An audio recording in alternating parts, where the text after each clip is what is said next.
असरानी अभिनेता से मेरी 3 बार मुलाकात हुई और तीनों मुलाकात में मैंने जाना कि वो सचमुच एक विनम्र व्यक्ति थे।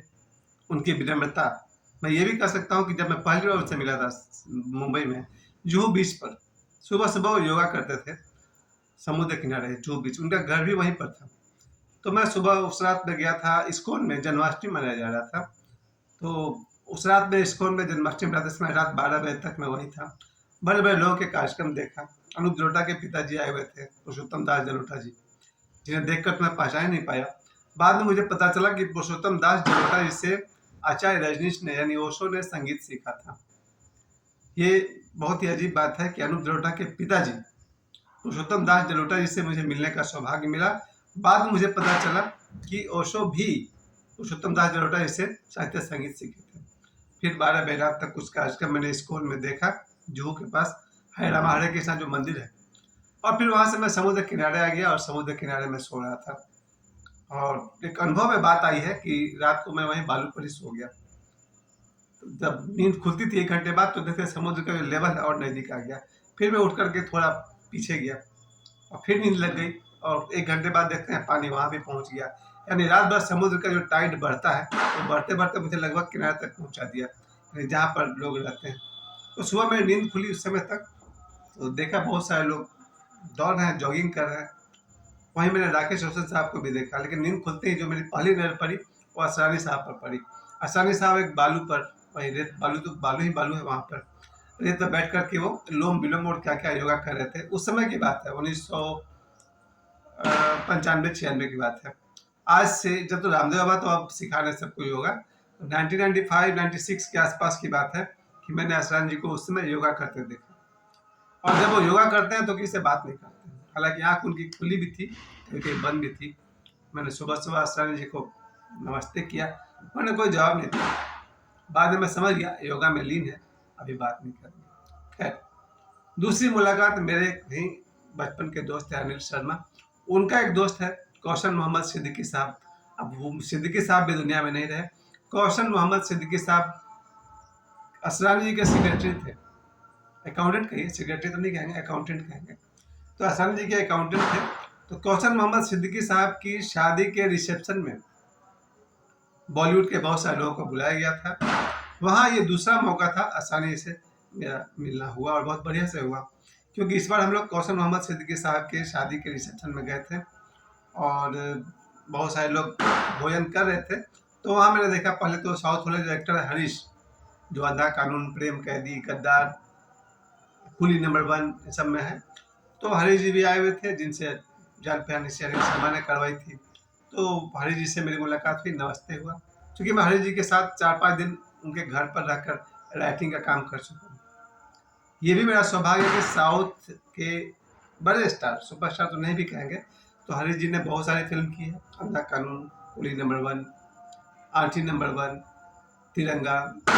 हरीश जी के साथ मैंने घर पर रहकर 4-5 दिन, उनके घर पर रहकर मैंने 4-5 दिन काम किया है। वहीं मेरी मुलाकात दूसरी बार असरानी साहब से हुई है। लोग पार्टी में खाना खा रहे थे, मैं था, मेरे कुछ दोस्त थे और दोस्तों ने कहा कि, मैंने कहा था कि जा रहे हैं हम असरानी साहब के बगल में खड़ा होकर अपना हाइट नापने के लिए। तो जैसे ही मैं असरानी साहब के नज़दीक पहुंचा वो चल पड़े, उनको जाना था। मैंने उनका हाथ पकड़ लिया, असरानी जी का। तो उन्होंने हाथ छुड़ाते हुए बोला कि नहीं नहीं, मैं खाना नहीं खाऊंगा, बस। तो हमने कहा नहीं नहीं, थोड़ा सा खाना खा लीजिए। अरे नहीं नहीं, बस खाना हम नहीं खाएंगे। बस इतनी सी बात कर पाया, असरानी साहब अपनी गाड़ी में बैठे चले गए। तीसरी मुलाकात, मैं किसी सीरियल को लिखने के सिलसिले में पूरी फाइल लेकर के मुझे जाना था कौशन मोहम्मद सिद्दीकी साहब के पास। सिद्दीकी साहब ने कहा आ जाओ असरानी जी के ऑफिस में। मैं फिर असरानी जी के ऑफिस में पहुंचा, जहाँ कौशन भाई उनके अकाउंटेंट थे। तो ये असरानी से वहाँ मेरी तीसरी मुलाकात थी। इन 3 बार मिलने पर मैं एक बात समझ में आ गया था कि आदमी है बहुत विनम्र। ये और बात है कि सिर्फ 3 मुलाकात काफ़ी नहीं होता, क्योंकि बॉलीवुड वालों के साथ बहुत नज़दीक से रहने का हमको मौका मिला है लगातार 10 साल तक। और इस 10 साल में एक बात तो समझ में जरूर आ गई कि ये है बड़ी खतरनाक दुनिया। खतरनाक इसलिए है कि आग आग दिखता है, पर कोई आग अगर बर्फ जैसा दिखे तो, कोई पत्थर अगर आग जैसा दिखे या आग पत्थर सा दिखे तो धोखा है। जो जैसा है बॉलीवुड में वैसा नहीं है। बॉलीवुड में हम लोग को बचपन में क्या गलतफहमी हो गई थी कि फ़िल्म स्टार बड़े अच्छे लोग होते हैं, हमेशा मुस्कुराते हैं, खुश रहते हैं, हीरो हीरो होते हैं। बचपन में याद होगा, मुझे याद है, हम लोग मायापुरी मैगज़ीन खरीदते थे। मेरी शुरुआत ही वहीं से हुई है, मायापुरी मैगज़ीन से लेकर के। वो मन में इमेज बन गया फ़िल्म एक्टर के लिए। असरानी साहब जो पुणे इंस्टीट्यूट में एक्टिंग के टीचर हुआ करते थे, शत्रुघ्न सिन्हा कहते हैं कि वो मेरे भी टीचर थे। यानी शत्रुघ्न सिन्हा, अमिताभ बच्चन ऐसे-ऐसे लोग के वो टीचर रह चुके हैं। पूना जो था फ़िल्म टेलीविज़न इंस्टीट्यूट में असरानी साहब टीचर थे और अभी तक अपने जीवन के लगभग अंतिम दिनों तक उन्होंने जहाँ तहाँ एक्टिंग क्लासेज में आकर के टीचिंग किया, पढ़ाया, स्टूडेंट्स को पढ़ाया। लेकिन फ़िल्मी दुनिया और माया नगरी, माया इसलिए है क्योंकि वो दिखता कुछ और है, होता कुछ और है। बाहर से आप देखेंगे लगेगा अरे वाह! ये तो इतनी सुंदर हीरोइन है, इतने अच्छे एक्टर्स हैं।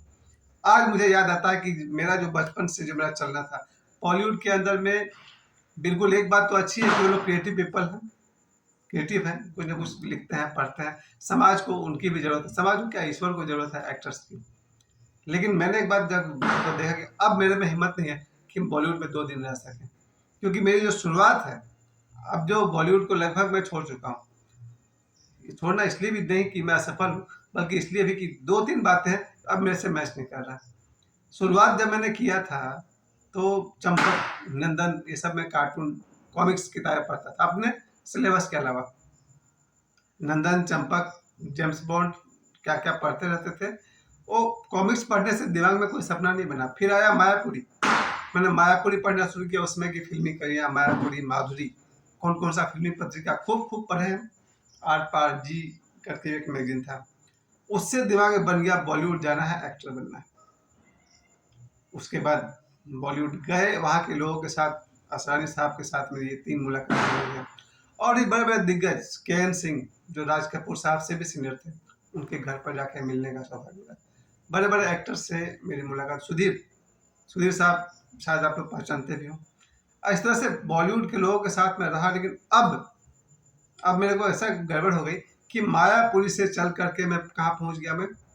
पहले मायापुरी फ़िल्मी मैगज़ीन पढ़ा, स्टारडस्ट फ़िल्म फेयर पढ़ा। वहाँ तक तो ठीक था, बम्बई का क्रेज़ बना हुआ था, बॉलीवुड में रहना है, एक्टिंग करना है, बड़े-बड़े एक्टर साहब। रंजीत साहब के साथ रहा, पुनीत तीसर, हेमंत बिर्जे, ऐसे लोगों के साथ रहने का, मिलने का बहुत सारा मौका मिला। मेरे साथ गड़बड़ ये हो गया है कि बॉलीवुड में रहकर मैंने वहाँ से जब मैं वापस आया, पहले तो फ़िल्मी मैगज़ीन्स पढ़ा, उसके बाद मैंने ओशो के सैकड़ों किताब पढ़ डाले। और ओशो को पढ़ना मतलब पीछे का सब मिट गया। अब ओशो ने दिमाग को कोई कंडीशन दिया ही नहीं। क्या अच्छा है, क्या बुरा है, साफ-साफ देख लो। उसके बाद मैंने एक गलती कर ली, बाबा बागेश्वर। बाबा बागेश्वर के साथ जब मैंने चलना शुरू किया, तो मैंने ध्यान दिया कि भोजन शुद्धि बहुत ज़रूरी है। अब इसके साथ-साथ अभी रिसेंटली जो मैंने श्रीमद् भागवत महापुराण खरीद लिया। श्रीमद् भागवत महापुराण को पढ़ते समय सुबह से लेकर रात तक मैं उसका पाठ करता हूँ। अब मुझे दिख गया आहार शुद्धि बहुत ज़रूरी है। और बॉलीवुड में मुझे एक बात दिख गया है, ऐसा कोई सेट मैंने नहीं देखा है, जहाँ पर नॉन-वेज नहीं बनता हो। यानी बॉलीवुड में एक्टर हो या टेक्नीशियन हो या कोई भी हो, जहाँ तक मैंने देखा है कि बॉलीवुड के खाना में नॉन-वेज आएगा ही आएगा। पहली बात कि अब मैं मुश्किल से लहसुन प्याज खा पाता हूँ, नॉनवेज तो खा ही नहीं पाऊँगा। आप कहेगा नहीं उसको खाने को छोड़ दो, कुछ और खा लो। उसके बाद बॉलीवुड में मैंने देखा है कि वहाँ पर अधिकांश आदमी शराब ज़रूर पीते हैं। नॉनवेज मैं नहीं खाऊँगा, ओके। शराब नहीं पीऊँगा, ओके। लेकिन आपको ऐसे लोग के साथ काम करना जो नॉनवेज खाते हैं, शराब पीते हैं, मेंटालिटी मैच नहीं करेगा। अब जो मेरी मानसिक स्थिति है, मैं किसी भी नॉनवेज खाने वाले के बदतमीजी को सह नहीं पाऊँगा। कोई नॉनवेज खाए और हम पर चिल्लाए, कोई दारू पिए और हम पर चिल्लाए। और वो इसलिए है कि बॉलीवुड में ये होता है, क्योंकि अब उन लोगों के सामने हम जूनियर पड़ जाएँगे या नए पड़ जाएँगे। जो सीनियर्स हैं वो आपको परेशान करेंगे ही करेंगे। जो मोटी चमड़ी वाला होता है ना, बहुत ताकतवर, वही उन लोग के नखरे झेल करके उनसे बड़ा स्टार बनता है। शाहरुख खान साहब का सक्सेस का राज क्या है? यही राज है। दिलीप कुमार साहब के साथ शक्ति अमिताभ बच्चन ने किया, अच्छा लगा। लेकिन जब अमिताभ के साथ जब मोहब्बतें किया शाहरुख खान ने, दिखा दिया कि शाहरुख खान में कितना दम है। दम तो है उस लड़के में। तो बॉलीवुड में रहना है तो उन लोग के साथ-साथ चलिए, उनके जैसा चलिए और उनसे आगे बढ़िए।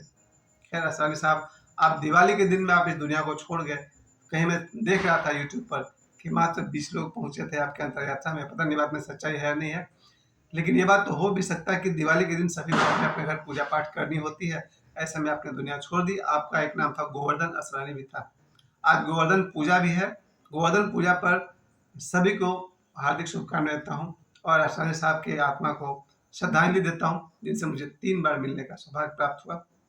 धन्यवाद।